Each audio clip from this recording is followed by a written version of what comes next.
রাষ্ট্র পরিচালনা করবার দাবি একমাত্র ইসলাম করতে পারে, অন্য কোনো ধর্ম করতে পারে না। প্রশ্ন করবেন, হুজুর অন্য ধর্ম রাষ্ট্র পরিচালনা করার দাবি কেন করতে পারে না? সেটা কি জবাব দিলাম? যে অন্য কোনো ধর্মে রাষ্ট্র পরিচালনা করবার ব্যবস্থা নাই। তো তোমার কাছে ব্যবস্থাই নাই মিয়া, তুমি দাবি করবা কি? এখন কেউ যদি জানতে চান, প্রমাণ জানতে চান যে ইসলামের কাছে রাষ্ট্র পরিচালনার ব্যবস্থা আছে, অন্যান্য ধর্মগুলোর কাছে রাষ্ট্র পরিচালনার ব্যবস্থা নাই, তার প্রমাণ কি? তার প্রমাণ কি? আমি ছোট্ট ছোট্ট করে কয়েকটা দৃষ্টান্ত উপস্থাপন করে যাব এবং এগুলো আমি চ্যালেঞ্জ হিসাবে রেখে যাব। কি হিসাবে? যদি আমার এই চ্যালেঞ্জ আপনাদের নাটোর শহরের যে কোনো ধর্মীয় পণ্ডিত, যে কোনো ধর্মের ধর্মীয় পণ্ডিত যদি এই চ্যালেঞ্জ গ্রহণ করতে পারেন, তাহলে আবারও 24 ঘন্টার নোটিশে আমি সেই চ্যালেঞ্জ নিয়ে আলোচনা করার জন্য আপনাদের মাঠে আমি হাজির হব।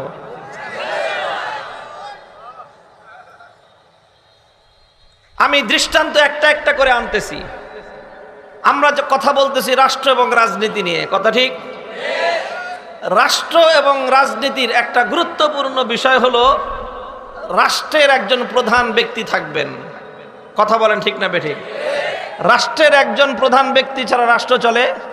আরে ভাই, কোনো প্রতিষ্ঠানই তো একজন দায়িত্বশীল ছাড়া চলে না। চলে?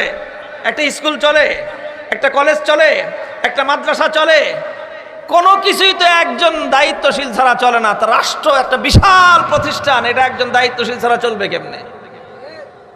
রাষ্ট্রের একজন প্রধান দায়িত্বশীল লাগে কি লাগে না?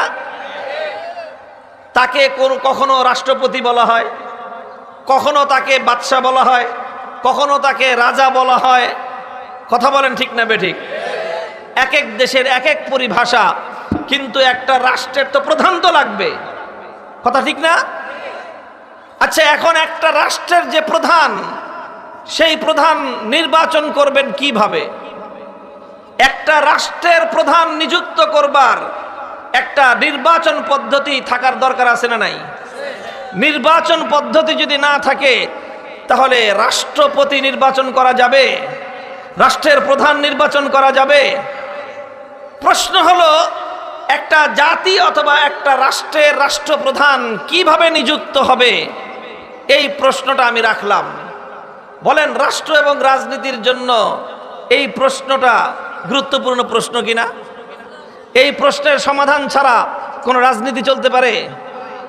তাহলে এই প্রশ্নটা আমি রাখলাম সবগুলো ধর্মের কাছে, যে বলেন আপনার ধর্ম অনুযায়ী রাষ্ট্রপতি নির্বাচন করবার কি পদ্ধতি আপনার ধর্ম দিয়েছে বলেন।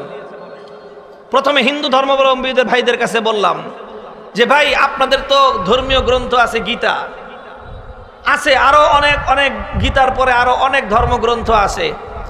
এই ধর্মগ্রন্থগুলোর রেফারেন্স দিয়ে অথবা আপনারা যেই সমস্ত ধর্ম প্রণেতাদের রেফারেন্সের মাধ্যমে ধর্ম পালন করেন, ধর্মগুরু যারা আছে, তাদের বক্তব্যের রেফারেন্স দিয়ে বলবেন যে আপনাদের ধর্ম অনুযায়ী রাষ্ট্রপ্রধান নির্বাচন করবার কি পদ্ধতি হিন্দু ধর্ম দিয়েছে। একই প্রশ্ন বৌদ্ধ ধর্মের কাছে, ত্রিপাঠক থেকে অথবা গৌতম বুদ্ধ থেকে আপনারা রেফারেন্স আনবেন। একই প্রশ্ন খ্রিস্টানদের কাছে, আপনাদের ধর্মগ্রন্থ ইনজিল, নিউ টেস্টামেন্ট অথবা আপনাদের ধর্মের নবী ঈসা আলাইহিস সালাতু ওয়াস সালাম থেকে। ইহুদিদের কাছে একই প্রশ্ন, ওল্ড টেস্টামেন্ট তাওরাত কিতাব থেকে অথবা আপনাদের নবী মুসা আলাইহিস সালাম থেকে। রেফারেন্স সহ আপনারা চার ধর্মের লোক একটা ফর্মুলা দিবেন যে ধর্ম অনুযায়ী রাষ্ট্রের প্রধান নির্বাচন করবার কি ফর্মুলা আপনাদের ধর্মে আছে বলেন। আমি প্রশ্ন রাখলাম, উত্তরটাও আমি আগাম দিয়ে যাই। আমি তো বললাম ওপেন চ্যালেঞ্জ, আপনাদের ধর্মের সত্যিকার রেফারেন্স সহ, প্রমাণ সহ আপনারা আনবেন যে আপনাদের ধর্মের মধ্যে এই কথা বলা আছে। আগাম জবাব দিয়ে যাই যে এই প্রশ্নের জবাব, সন্তোষজনক জবাব দেওয়ার মতো পৃথিবীতে কোন ধর্মাবলম্বীদের মায়ের পেটে কোনো সন্তান জন্ম হয় নাই। কোন ধর্মে এই প্রশ্নের সমাধান নাই। রাষ্ট্রপতি নির্বাচন করবার, রাষ্ট্রপ্রধান নির্বাচন করবার কোন ফর্মুলা অন্যান্য ধর্মাবলম্বীদের কাছে নাই, প্রামাণ্য সূত্রে নাই। বলবেন হুজুর ইসলামের কাছে কি আছে? আমি বলবো ইসলামের কাছে কি আছে এই প্রশ্নের জবাব দেওয়ার জন্য কোনো সময়ের প্রয়োজন নাই, এই মুহূর্তে আমি তার জবাব দিতে পারবো। আলহামদুলিল্লাহ, ইসলামের কাছে নির্বাচন ব্যবস্থার একটা সিস্টেম আছে, রাষ্ট্রের প্রধান নিযুক্ত করবার একটা পদ্ধতি আছে। শুধু পদ্ধতি আছে তাই নয়, বরং ইসলাম যেই পদ্ধতি দিয়েছে, আমরা বুকে হাত দিয়ে तमाम পৃথিবীর সমস্ত ব্যবস্থাগুলোকে অ্যানালাইসিস করে চ্যালেঞ্জ করে আমরা ঘোষণা করতে পারি, দুনিয়াব্যাপী রাষ্ট্রপ্রধান নির্বাচন করবার যত পদ্ধতি পৃথিবীর শুরু থেকে আজ পর্যন্ত চলমান রয়েছে, সকল পদ্ধতির তুলনায় ইসলামের দেওয়া পদ্ধতি সর্বশ্রেষ্ঠ এবং নির্ভুল পদ্ধতি। ইসলাম কি পদ্ধতি দিয়েছে?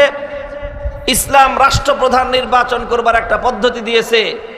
সেই পদ্ধতি হলো আহলুল হাল্লি ওয়াল আকদ, অর্থাৎ ইসলামের নির্বাচন ব্যবস্থাটা হলো এই যে আগে রাষ্ট্রপতি নির্বাচন করবার আগে ভোটার নির্বাচন করতে হবে। কি নির্বাচন করতে হবে? ভোটার। ভোটার কে হবে? এই পশ্চিমা বস্তা পচা গণতান্ত্রিক পদ্ধতির মতো এইরকম গড়পড়তার ভোটার ব্যবস্থা ইসলাম এলাও করে না। এখানে একজন শিক্ষিত মানুষের ভোটের যা দাম, একটা মাতাল মদখোরের ভোটের একই দাম।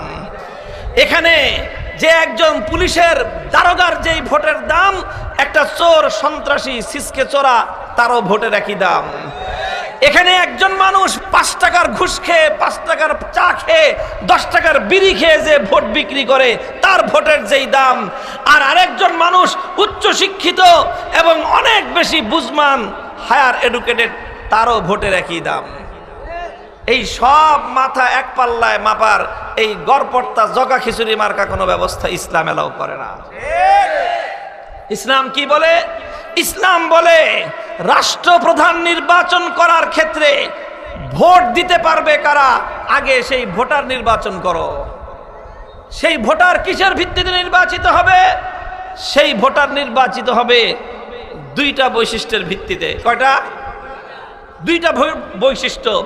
1 নম্বর বৈশিষ্ট্য হলো ভোটার এমন লোক হতে পারবে যেই লোক রাষ্ট্রের জন্য, জাতির জন্য, দেশের জন্য কাকে নির্বাচন করলে দেশ, জাতি, রাষ্ট্রের উন্নতি হবে, কল্যাণ হবে, ভালো হবে, সেই রকম ভালো লোক চিনবার মতো যোগ্যতা দক্ষতা যার আছে, এটা হলো তার প্রথম যোগ্যতা।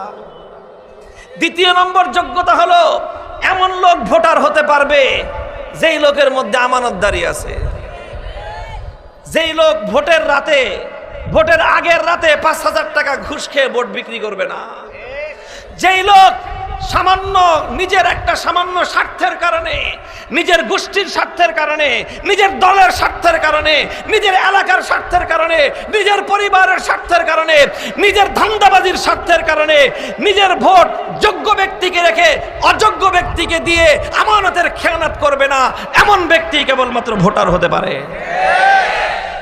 ইসলাম বলে নির্বাচন কমিশনের কাজ হবে ভোটার আইডি কার্ড দেওয়া, আর ন্যাশনাল আইডি কার্ড দিবে হলো অন্য আরেকটা বিভাগ। অর্থাৎ দেশে 2 ধরনের আইডি কার্ড থাকবে। কয় রকম আইডি কার্ড? একটা হবে ন্যাশনাল আইডি কার্ড। এই ন্যাশনাল আইডি কার্ড দেশের সকল নাগরিকরা পাবে, চাই সে ভালো মানুষ হোক, সেই চোর হোক, বাটপার হোক, ডাকাত হোক, খুনি হোক, ধর্ষক হোক, সে মদ্যপ হোক, মাতাল হোক, সুদখোর, ঘুষখোর যা আছে গড়পড়তায় সবাই পাবে national ID card. Voter ID card সবাই পাবে না। ভোটার আইডি কার্ড পাবে শুধু তারা যারা যোগ্য লোক নির্বাচন করার মতো যোগ্যতা যাদের আছে। ভোটার আইডি কার্ড পাবে তারা যারা দেশের সম্পদ লুটপাট করে বেগম পাড়া গড়ে নাই তারা। ভোটার আইডি কার্ড পাবে তারা যারা জাতির সাধারণ মানুষের নাগরিকদের কাছ থেকে চাঁদাবাজি করে না তারা। ভোটার আইডি কার্ড পাবে তারা যারা সন্ত্রাস এবং মাস্তানি করে না তারা। ভোটার আইডি কার্ড পাবে তারা যারা জনগণের জানমাল ইজ্জত আবরু নিয়ে ছিনিমিনি খেলে না, কেবলমাত্র তারাই ভোটার আইডি কার্ড পাবে। এইভাবে নির্বাচিত মানুষের মধ্যে আগে ভোটার আইডি কার্ড বিতরণ করা হবে। এরপরে সেই ভোটাররা ভোট দিয়ে যাকে তারা পছন্দ করবে সেই লোকটাই একটা রাষ্ট্রের, একটা জাতির এবং একটা সমাজ ব্যবস্থার প্রধান বলে নিযুক্ত হবেন। এটাই হলো ইসলামের নির্বাচন ব্যবস্থা। ইসলাম প্রদত্ত এই নির্বাচন ব্যবস্থার চেয়ে উত্তম কোনো নির্বাচন ব্যবস্থা পৃথিবীতে আজ পর্যন্ত আবিষ্কার হয় নাই, কিয়ামত পর্যন্ত হওয়া সম্ভব নয়। মুহতারাম হাজিরিন, কাজেই নির্বাচন ব্যবস্থা একজন শাসক নির্বাচন করতে পারে ইসলাম। ইসলাম ছাড়া অন্য কোনো ধর্মের কাছে শাসক নির্বাচন করার কোনো ফর্মুলা নাই। তো তুমি যে রাষ্ট্র চালাবা, অন্য কোনো ধর্ম অনুযায়ী তো শাসক নির্বাচন করবারই কোনো ব্যবস্থা নাই। শাসক নির্বাচন করবার ব্যবস্থা না থাকলে রাষ্ট্র চলবে কি দিয়ে, রাজনীতি হবে কি দিয়ে? এটা একটা দৃষ্টান্ত দিলাম। আরেকটা দৃষ্টান্ত দেই। এই যে রাষ্ট্র যদি চালাতে চান আপনি, যে কোনো একটা রাষ্ট্র পরিচালনা করতে গেলে রাষ্ট্রের একটা গুরুত্বপূর্ণ বিভাগ হলো অর্থ মন্ত্রণালয়। কথা বলেন ঠিক না বেঠিক? অর্থ ব্যবস্থাপনা, রাষ্ট্রের অর্থনৈতিক ব্যবস্থাপনা কিভাবে হবে এটা ঠিক করা ছাড়া, এটা সুন্দরভাবে পরিচালনা করা ছাড়া কোনো রাষ্ট্র পরিচালনা করা সম্ভব? একটা রাষ্ট্রের প্রধান দায়িত্বই তো হলো দেশের জনগণের অর্থনৈতিক নিরাপত্তা নিশ্চিত করা। কথা বলেন ঠিক না বেঠিক? আমরা বলবো এই যে প্রশ্ন যে একটা রাষ্ট্রের অর্থ ব্যবস্থা কিভাবে চলবে, এই প্রশ্ন রাখলাম সবগুলো ধর্মের কাছে। বলো দেখি যে তোমাদের ধর্ম অনুযায়ী রাষ্ট্রের অর্থ ব্যবস্থা পরিচালনা করবার কি ফর্মুলা তোমাদের ধর্মে আছে? নাই। হিন্দু ধর্মের কাছে রাষ্ট্রের অর্থ ব্যবস্থা পরিচালনা করবার কোনো ফর্মুলা নাই, বৌদ্ধদের কাছে নাই, খ্রিস্টানদের কাছে নাই, ইহুদিদের কাছে নাই। কোন ধর্মের মধ্যে আধুনিক যুগের রাষ্ট্রের অর্থ ব্যবস্থা পরিচালনা করবার কোনো ফর্মুলা নাই।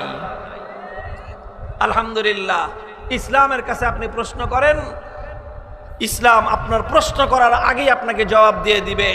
ইসলামের কাছে একটা রাষ্ট্রের অর্থ ব্যবস্থা পরিচালনা করবার সর্বোত্তম উন্নত ব্যবস্থা আছে।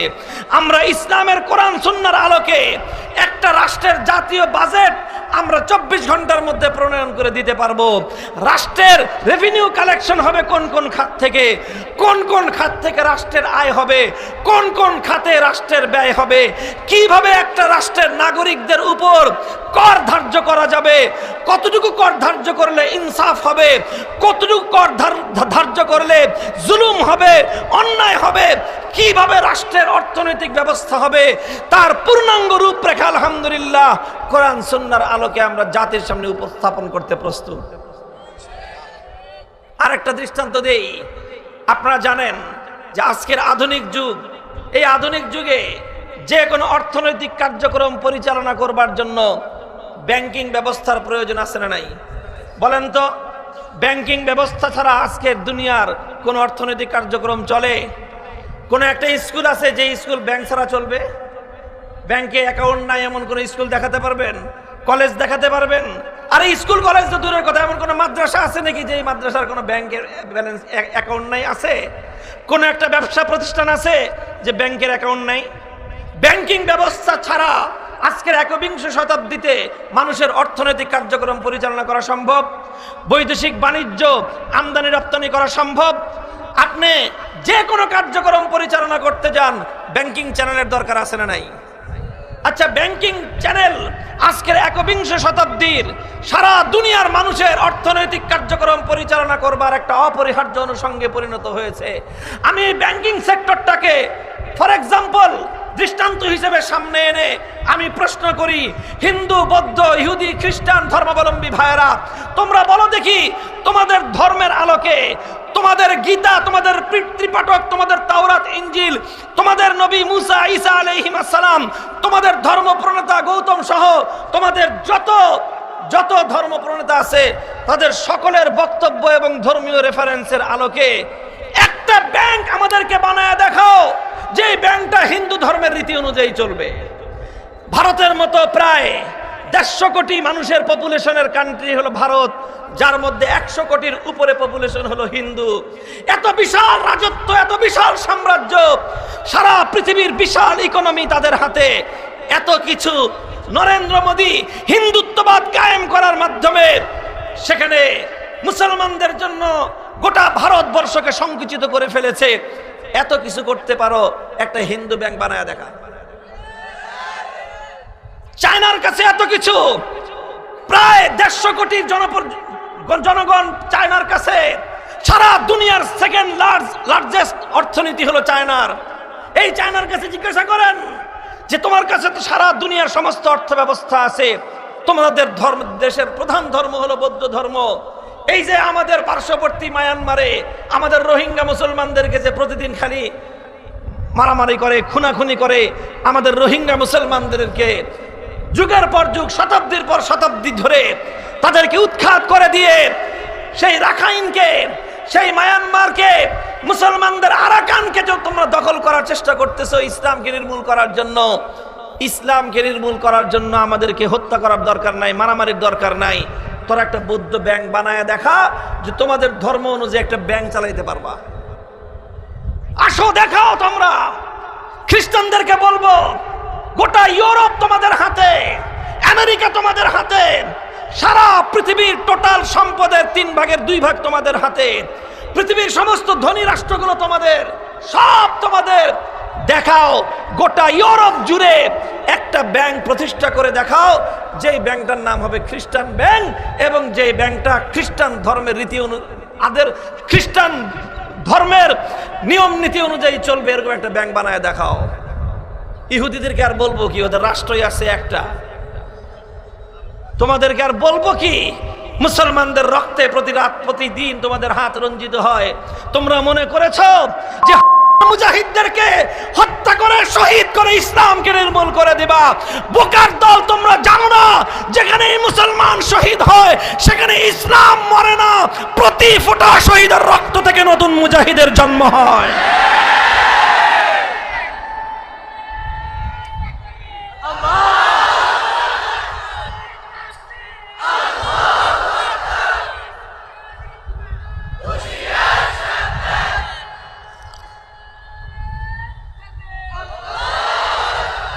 কিছুর প্রয়োজন নাই। ইসরায়েলিরা সারা দুনিয়ার অর্থ ব্যবস্থাকে তোমরা কূটবুদ্ধির মাধ্যমে, কূটকৌশলের মাধ্যমে কুক্ষিগত করে রেখেছো। একটা ব্যাংক প্রতিষ্ঠা করে দেখাও ইহুদি ধর্মের নিয়ম অনুযায়ী ব্যাংকটা পরিচালিত হয়। পারবে না, ইহুদি পারবে না, খ্রিস্টান পারবে না, বৌদ্ধ হিন্দু কারো পক্ষে সম্ভব নয়। কারণ ব্যাংকিং ব্যবস্থা এটা আধুনিক যুগের একটা ব্যবস্থা। আধুনিক যুগের এই ব্যবস্থার কথা অন্য কোনো ধর্মের মধ্যে নাই। যদি আপনি বলেন যে হুজুর ইসলামের কাছে কি আছে, শুনে যান আমার ইসলামের জবাব।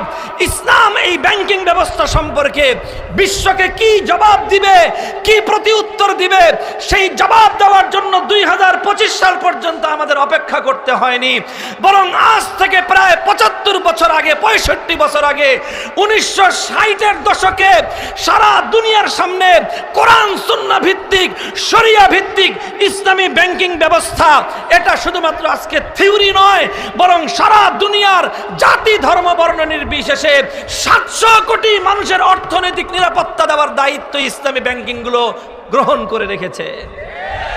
শুধু আমার বাংলাদেশে 11টা ব্যাংক আছে ইসলামিক ব্যাংক। তার মধ্যে গোটা বাংলাদেশ, এই ফ্যাসিবাদ পরবর্তী বাংলাদেশ, হাসিনা রেজিম গোটা বাংলাদেশের অর্থ ব্যবস্থাকে তার দাদার কাছে সে খোকলা করে, তলাবিহীন ঝুরি করে বাংলাদেশ থেকে সমস্ত সম্পত্তি পাচার করেছে অন্য দেশে। এইরকম একটা ভঙ্গুর অর্থ ব্যবস্থার মধ্যেও আজ বাংলাদেশ আবার অর্থনীতিতে ঘুরে দাঁড়িয়েছে। এই ক্ষেত্রে অন্যতম অবদান বাংলাদেশের ইসলামী ব্যাংকের। খবর নেন বিগত 1.5 বছরে বাংলাদেশে সবচেয়ে রেমিটেন্স কোন ব্যাংকের মাধ্যমে বাংলাদেশে এসেছে? জবাব হবে ইসলামী ব্যাংক। মানুষের অর্থনৈতিক নিরাপত্তা কোন ব্যাংক সবচেয়ে বেশি দিয়েছে? Islamic bank.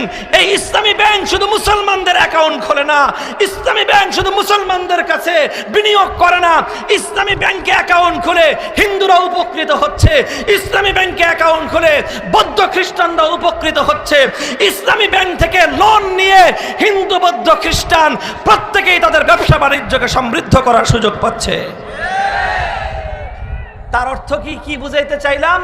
বুঝাইতে চাই অন্য কোন ধর্ম অনুযায়ী একটা ব্যাংক চালানো আজকে সম্ভব নয়, রাষ্ট্র চালাবেন তো দূরের কথা। আলহামদুলিল্লাহ। আর ইসলাম, আমরা ইসলামের পক্ষ থেকে আমি আমি অর্থনীতির উপর পড়াশোনা করেছি, ব্যাংকিং ব্যবস্থা নিয়ে আমার আলাদা এক্সট্রা আমার গবেষণা রয়েছে। আমরা ঘোষণা করতে পারি, ওপেন চ্যালেঞ্জ করতে পারি, সারা দুনিয়ার আজকে সুদ ভিত্তিক কনভেনশনাল ব্যাংকিং ব্যবস্থার চেয়েও ইসলামী শরিয়া ভিত্তিক ব্যাংকিং ব্যবস্থা দুনিয়ার মানুষের অর্থনৈতিক নিরাপত্তা দেওয়ার ক্ষেত্রে 1000 গুণ বেশি নিরাপদ। মুহতারাম হাজিরিন, সর্বশেষ দৃষ্টান্তটা আলোচনা করে মূল কথা শেষ করব। সেটা হলো এই যে দেখেন, একটা ধর্ম অনুযায়ী রাষ্ট্র পরিচালনা করলে ভিন্ন ধর্মের লোক ওই রাষ্ট্রে থাকবে কি থাকবে না? বলেন, যদি আমরা ইসলামী রাষ্ট্র প্রতিষ্ঠা করি, এই রাষ্ট্রে হিন্দু, বৌদ্ধ, খ্রিস্টান থাকবে কি থাকবে না? আচ্ছা, তর্কের খাতিরে ধরে নিলাম, যদি হিন্দু বা বৌদ্ধ বা খ্রিস্টান রাষ্ট্র প্রতিষ্ঠিত হয়, মুসলমানরা এই দেশে থাকবে কি থাকবে না? তাহলে যেই ধর্ম অনুযায়ী রাষ্ট্র চলবে, ওই ধর্মের যে মাইনরিটি অথবা অন্য ধর্মের লোকজন, প্রশ্ন করলাম সবগুলো ধর্মের কাছে, বলো তোমাদের ধর্মের রীতি অনুযায়ী, তোমাদের ধর্মের নিয়ম এবং আইন অনুযায়ী অন্য ধর্মাবলম্বীদের কি অধিকার তোমরা দিবা? অন্য ধর্মাবলম্বীদের কি কি অধিকার তোমাদের ধর্ম অনুযায়ী সংরক্ষিত আছে বলো দেখি। হিন্দুদের কাছে বললে কি জবাব দিবা? জানি না তোমরা কি জবাব দিবা। যদি বলো যে ভারত আমাদের জবাব দিবে, তাহলে ভারতের দিকে তাকালে আমরা কি দৃশ্য দেখতে পাই? আমরা দেখতে পাই যেখানে হিন্দুত্ববাদ প্রতিষ্ঠিত হয়েছে, সেখানে একজন মুসলমান গরুর গোশত খাওয়ার অপরাধে রাস্তার মধ্যে নির্মমভাবে পিটিয়ে তাকে হত্যা করা হয়। একজন নারী হিজাব করবার অপরাধে একটা শিক্ষাঙ্গনে তাকে হিন্দুত্ববাদীদের দ্বারা লাঞ্ছনের শিকার হতে হয়। গোটা ঘরে ঘরে, গোটা ভারত জুড়ে আজকে মুসলমানদের রক্ত নিয়ে হোলি খেলা চলছে। মুসলমানদের রক্ত নিয়ে আহমেদাবাদে হোলি খেলা হয়েছে। মুসলমানদের রক্তের গঙ্গা প্রবাহিত হয়েছে গুজরাটে। মুসলমানদের ঘর, আল্লাহর ঘর, মুসলমানদের পবিত্র বাবরি মসজিদকে শহীদ করে দিয়ে কল্পিত রাম রাজত্ব, সেখানে তোমরা রাম মন্দির স্থাপন করেছো। এই তো তোমাদের কাছে আছে ইসলামের অধিকার। বৌদ্ধদের কাছে ইসলামের কি অধিকার? মায়ানমারের দিকে তাকায় দেখেন, 1300 বছরের প্রাচীন জনপদ আরাকান থেকে সেখানকার 1500 বছরের প্রাচীন জনবসতির রোহিঙ্গা মুসলমানদেরকে শুধু মুসলমান হওয়ার অপরাধে পৃথিবীর সমস্ত বর্বরতম হত্যাযজ্ঞের স্টিম রোলার তাদের উপর চালানো হয়েছে। মায়ের পেট থেকে সন্তান বের করে, মায়ের গর্ভ কেটে সন্তান বের করে মায়ের সামনে সন্তানকে টুকরো টুকরো করে হত্যা করা হয়েছে। সেখানে মা থেকে নিয়ে মায়ের সামনে সন্তানকে, সন্তানের সামনে মাকে, বাবার সামনে সন্তানকে, সন্তানের সামনে বাবাকে, ভাইয়ের সামনে বোনকে, বোনের সামনে ভাইকে কচু কাটা করা হয়েছে। অপরাধ একটাই, তারা মুসলমান।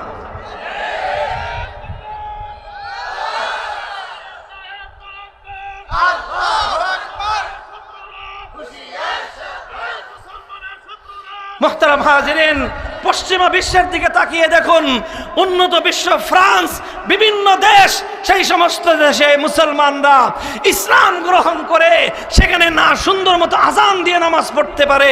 মুসলমানদের নারীদের উপর ধর্মের পক্ষ থেকে প্রদত্ত ফরজ বিধান হিজাব এবং পর্দা করার উপর 2 দিন পর পর পশ্চিমা বিশ্বের এক একটা আদালত নিষেধাজ্ঞা জারি করে।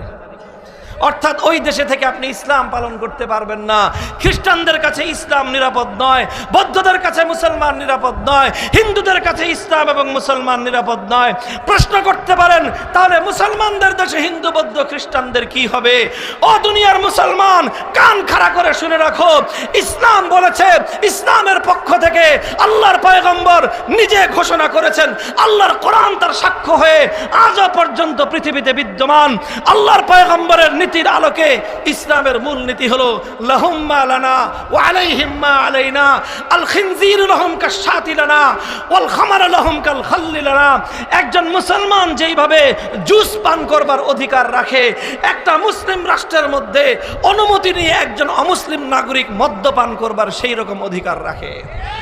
একটা মুসলিম রাষ্ট্রের মধ্যে একজন মুসলমান যেরকম বকরি পালন করবার, বকরির গোশত ভক্ষণ করবার অধিকার রাখে, একটি মুসলিম রাষ্ট্রের মধ্যে একজন হিন্দু, একজন খ্রিস্টান, সে ওই রাষ্ট্রের শুকর পালন করতে পারবে, শুকরের গোশত ভক্ষণ করতে পারবে। কোন মুসলমানের জন্য কোন একজন হিন্দুর একটা শুকরের উপর হস্তক্ষেপ করবার অধিকার নাই। ইসলাম বলেছে যদি কোনো একজন মুসলমান, কোনো একটা খ্রিস্টান অথবা কোনো একটা হিন্দুর একটা শূকর, যেই শূকর ইসলামের দৃষ্টিতে সবচেয়ে বেশি নাপাক, কুকুরের চেয়েও বেশি নাপাক হলো শূকর। শূকর ইসলাম ধর্মে নাজিসুল আইন, একেবারে আপাদমস্তক নাপাক। ইসলাম ধর্ম নাপাক মনে করে, কিন্তু ধর্ম বলে দিয়েছে হিন্দুরা যেহেতু শূকর খায়, খ্রিস্টানরা যেহেতু শূকর খায়, সুতরাং হিন্দুরা যদি শূকর পালে আর সেই শূকরের একটা কোনো বাচ্চাকে যদি কোনো মুসলমান অন্যায়ভাবে হত্যা করে ফেলে, তাহলে ইসলামী আদালত বলবে, ইসলামী রাষ্ট্র বলবে, আল্লাহর পয়গম্বরের বিধান হলো সেই মুসলমানের কাছ থেকে হিন্দুর শূকরের বাচ্চা হত্যা করবার অপরাধে জরিমানা পাই করে আদায় করা হবে। আলহামদুলিল্লাহ আমরা বলতে পারি আল্লাহর পয়গম্বর বলেছেন একটা ইসলামী রাষ্ট্রের মধ্যে একজন মুসলিম নাগরিক যে অধিকারগুলো ভোগ করবে, একজন অমুসলিম নাগরিক একইভাবে সেই অধিকারগুলো ভোগ করবে। আল্লাহর পয়গম্বর বলেছেন ইউকাতালু মিন ওয়ারাইহিম, একজন মুসলিমকে রক্ষা করার জন্য যেরকম ইসলামী রাষ্ট্র গরু দিয়ে হাল চাষ করবে আর গরুর দুধ নিজেরা খাবে, এই জন্য কাজেই গৃহস্থের গরুর দুধ বেচার এত তাগাদা নাই।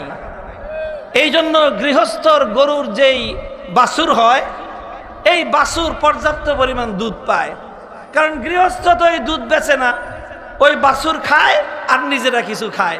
এই জন্য গৃহস্থের বাছুর পর্যাপ্ত পরিমাণ দুধ পায়। কথা ঠিক? গোয়ালা ও তো ওর ব্যবসায়ী হলো গরুর দুধ। ও গরুর ওলান টানতে টানতে টানতে টানতে যতক্ষণ পর্যন্ত দুধ আছে, ও দুধ বের করতেই তাকে দুধ দোয়াইতে দোয়াইতে শেষ পর্যন্ত যখন দেখে বাপসাপ যে আর টানলে রক্ত বের হবে, তখন ক্ষান্ত দেয়। কথা ঠিক? তো এই পরিমাণ দুধ নিয়ে যাওয়ার পরে এখন বাছুরে কয় তুই খা এবার। এখন খন ওর জন্য কিছু রাখছে? আর গোয়ালা তো সব দুধ টাইনা নিয়ে গেছে বাজারে বিক্রি করার জন্য, এরপরেও দুধে ওর কুলায় না, এই জন্য যাওয়ার সময় চাপকল থেকে আরো 3 কেজি ভরে, এরপরে গিয়ে গোয়ালায় দুধ বিক্রি করে। কথা ঠিক না? তো গোয়ালার বাছুর আর গৃহস্থের বাছুর কি একরকম? গোয়ালার বাছুর আর গৃহস্থের বাছুর দুইটা এক মাঠে গেছে।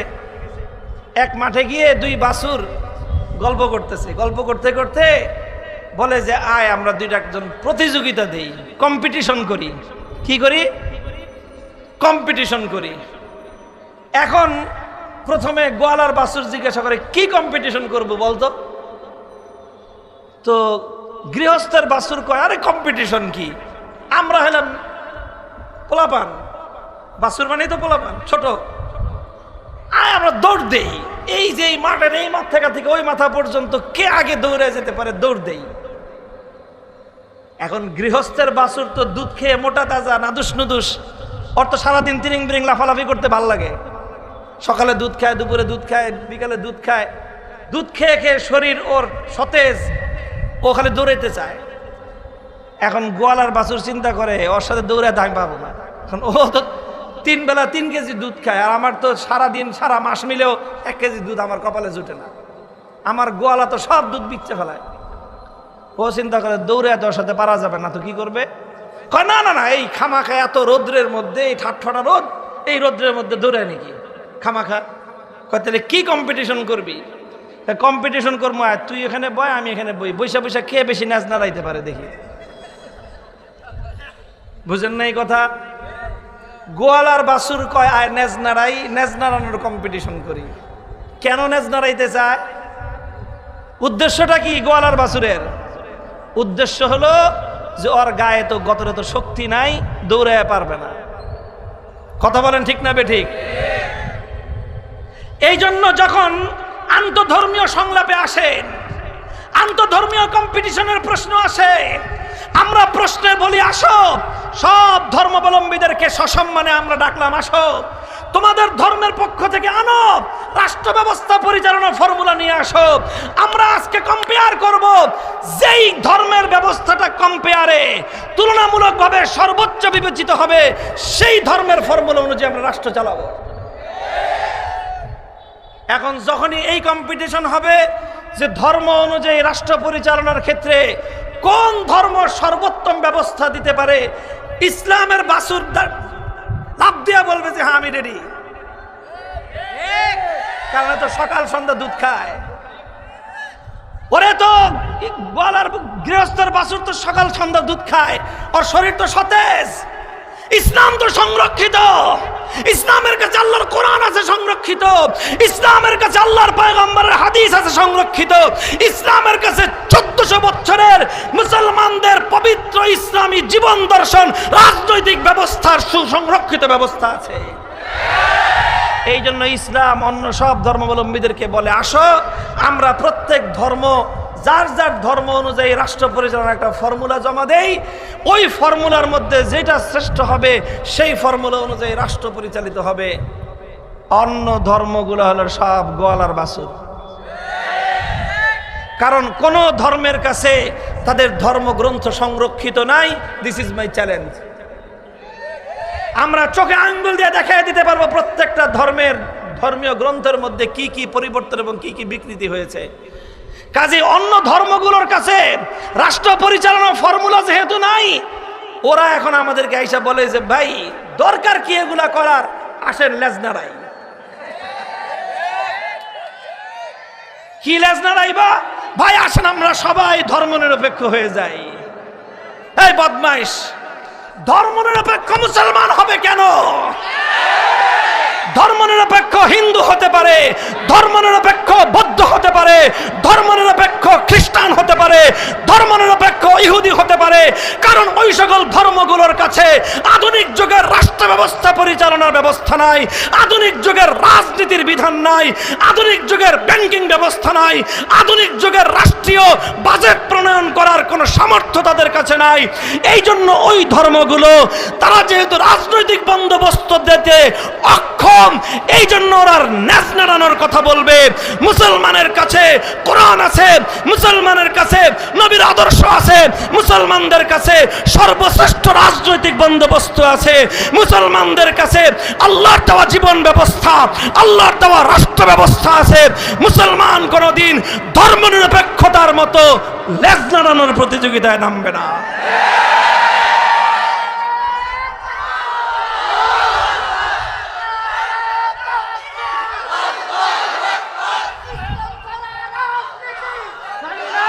এই জনগণ, মুসলমানেরা যারা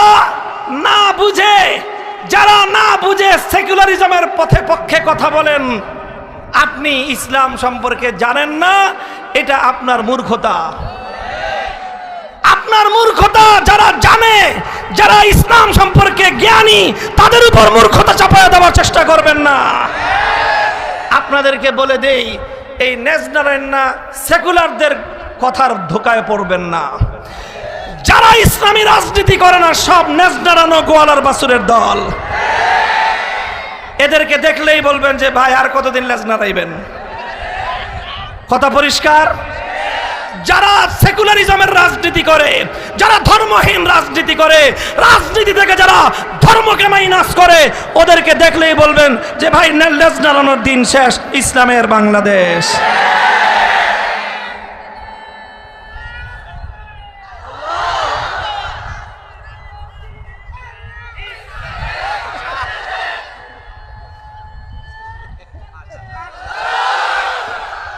আগামী ত্রয়োদশ জাতীয় সংসদ নির্বাচনের অন্যতম স্লোগান হবে লেজ নাড়ানোর দিন শেষ, লেজ নাড়ানোর দিন শেষ। যারাই দেখবেন ইসলামী রাজনীতির বিরুদ্ধাচরণ করে, কানে কানে গিয়ে বলবেন ভাই লেজ নাড়ানোর। কথা পরিষ্কার। মুহতারাম হাজিরিন, আলহামদুলিল্লাহ ইসলামী বিপ্লবের জন্য সময় ঘনিয়ে এসেছে। কথা বলেন ঠিক না বেঠিক? আমরা প্রস্তুত, আমরা প্রস্তুত ইনশাআল্লাহ। বাংলার মানুষ বিপ্লব করতে শিখেছে, বাংলার মানুষ রক্ত দিতে শিখেছে, বাংলার মানুষ জীবন দিতে শিখেছে, বাংলার মানুষ ফ্যাসিবাদকে বিতাড়িত করতে শিখেছে, বাংলার মানুষ জুলুমের বিরুদ্ধে রুখে দাঁড়াতে শিখেছে।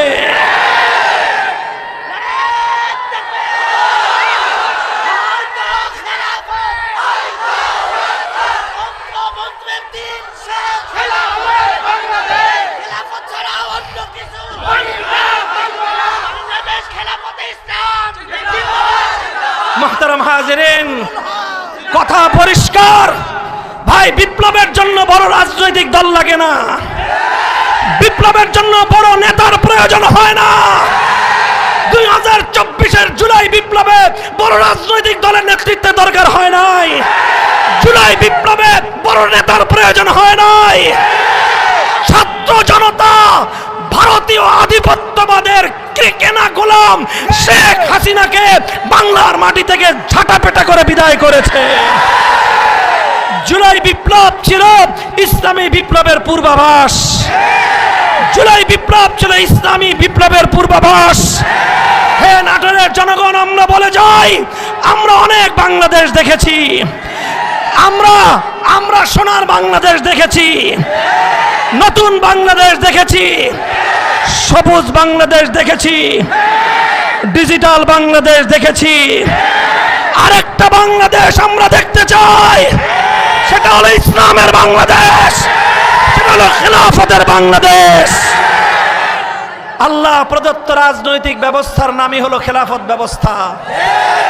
আসুন, যারা বৈষম্যহীন বাংলাদেশ গড়তে চাও, ইনসাফের বাংলাদেশ গড়তে চাও, আমি আল্লাহর নামের শপথ করে বলি যে পূর্ণাঙ্গ ইনসাফ, পূর্ণাঙ্গ বৈষম্যহীন সমাজ আল্লাহ প্রদত্ত খেলাফত ছাড়া বিকল্প কোনো ব্যবস্থায় সম্ভব নয়।